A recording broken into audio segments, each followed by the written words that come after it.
Kainta. Ito ang kanyang first look. Look at that. Wow.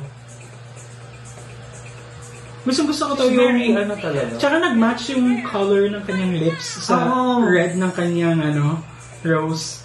Very Anne Curtis yung pagka, alam mo yun. And very friendly, yung aura niya. Siya talaga yung gusto kong kaibiganin na type. Ay, Naman din alam kung gusto ko niyang kaibigan. Baka naman. Char. Ganda. Mahirap dalhin yung ganyan ka-dark red Ang na ganda niya. Otherwise, it would look like it's parang old. Pero sa kanya, Na fabric. tsaka yung hair niya ginulo. Pero ang ganda pa rin, ang glam. Galing nung styling. So ito ang kanyang inol. Yan. It's very modern.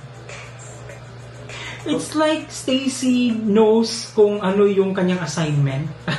And she delivers. Yes, kung ano yung pinasuot sa kanya, di ba? Alam niya kung paano dalhin. Anong tawag sa headdress? Turban. Oo, I love the turban. Hindi madaling, alam mo yun, pag di mo kaya, magmumukha ka nga. Wow! Di ba? And the walk, yung Madam! So next ang ganda natin, nung silhouette niya.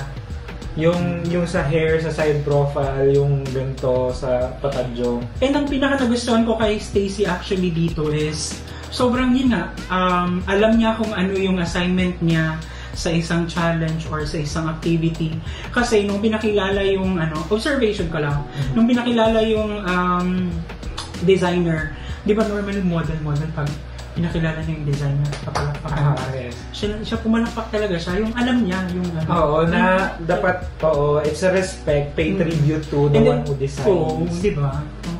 Wala lang, na-share ko lang.